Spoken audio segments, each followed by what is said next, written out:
Hello, everyone. Welcome back to my channel.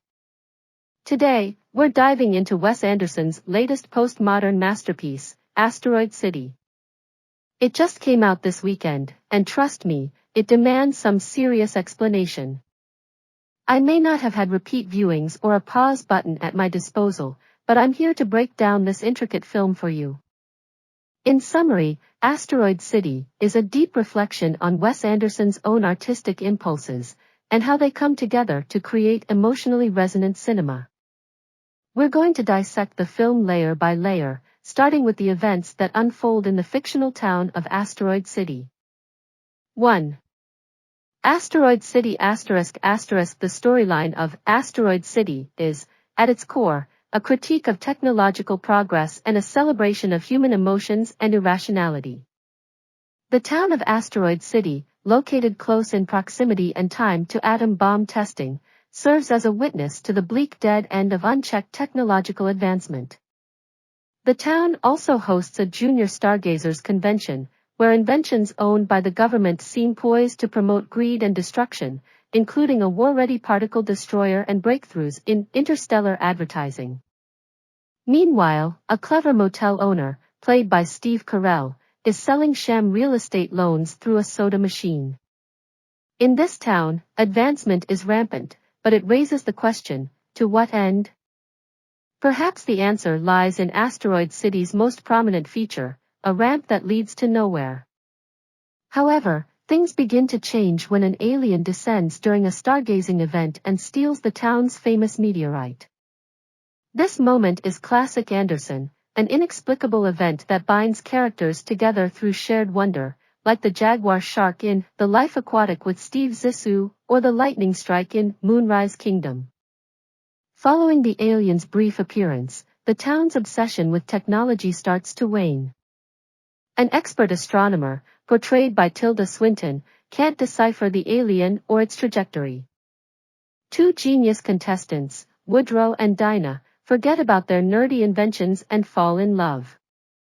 A cynical, abused actress opens up about life and heartbreak to a photographer, and a group of kids, captivated by the alien, lose interest in their science lessons, leading a cowboy to step in and quench their curiosity.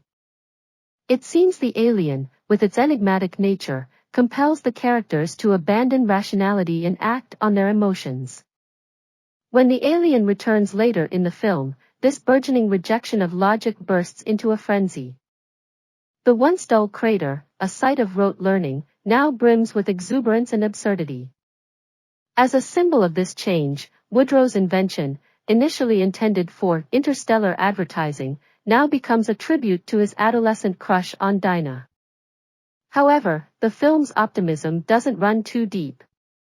In the epilogue, another atom bomb detonates in the distance, indicating that despite the characters embracing their deep emotions and quirks, technology continues its relentless march, climbing the ramp to nowhere.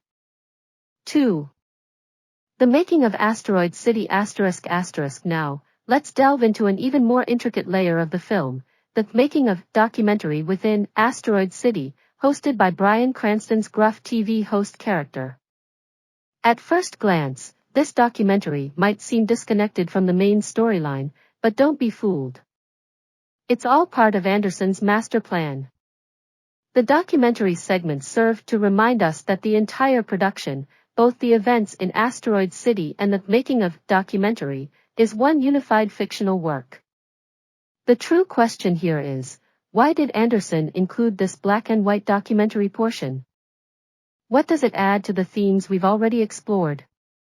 To understand this, we need to look at the character of Augie, who, at the beginning of the play, informs his children of their mother's recent passing. Augie's struggle to process this loss is evident in his awkward, late delivery of the news and his admission to his father-in-law that he's not okay.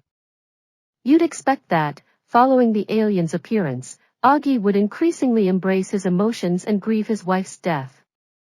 However, this doesn't quite happen. Augie remains fairly stoic, which is puzzling. This is where the documentary becomes crucial. We learn that the fictional play, Asteroid City, was written by Conrad Earp, an eccentric playwright. Earp, as portrayed in the documentary, was a passionate artist and a closeted gay man who had an affair with the actor playing Augie. It makes sense that his play emphasizes human-centric themes, like the dismissal of technological progress and the importance of releasing concealed emotions. However, the play's director, Schubert Green, is quite different. He's a womanizer who's about to be divorced and reacts indifferently to his wife's disdain. He also sends contradictory, rambling letters to the actress playing Midge, revealing an inability to express his feelings maturely. These scenes highlight the contrast between Earp and Green. We later discover that Green removed a pivotal scene from Earp's script, one in which Augie dreams of his late wife and shares an emotional goodbye with her.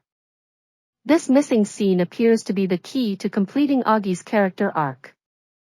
Green's decision to cut the scene is significant because it reflects his own inability to process negative emotions, like the impending end of his marriage.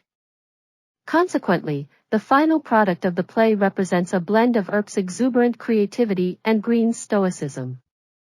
This dynamic, a fusion of festive vitality and troubled inwardness, mirrors Wes Anderson's cinematic style.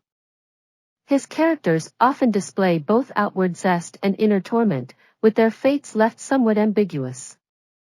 Anderson's films are all about capturing authentic human behavior and emotions without attempting to explain them intellectually.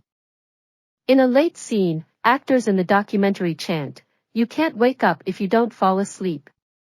This phrase echoes Earp's vision of the play as a story about a slumber that brings people together emotionally. It also connects to the cut scene where Augie says goodbye to his wife in a dream. Both moments suggest that authentic, intellectually engaging art can only arise when human emotion is embraced.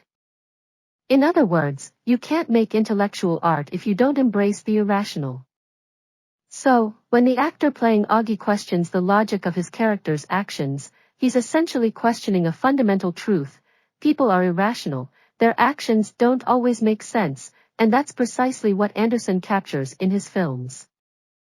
The artist's job is to be authentic, even when their instincts don't seem to align logically. In conclusion, Asteroid City is a brilliant exploration of Anderson's own artistic impulses, wrapped in a multi-layered narrative that challenges the boundary between fiction and reality. It's a testament to the power of embracing human emotion and irrationality in art, and it reminds us that understanding art intellectually is the domain of scholars and critics, while the artist's role is to authentically capture the mystery of humanity. That's it for my recap of Asteroid City. If you enjoyed this breakdown, don't forget to like and subscribe for more movie analyses and recaps. And as always, let me know your thoughts in the comments below. Until next time, stay curious, film lovers.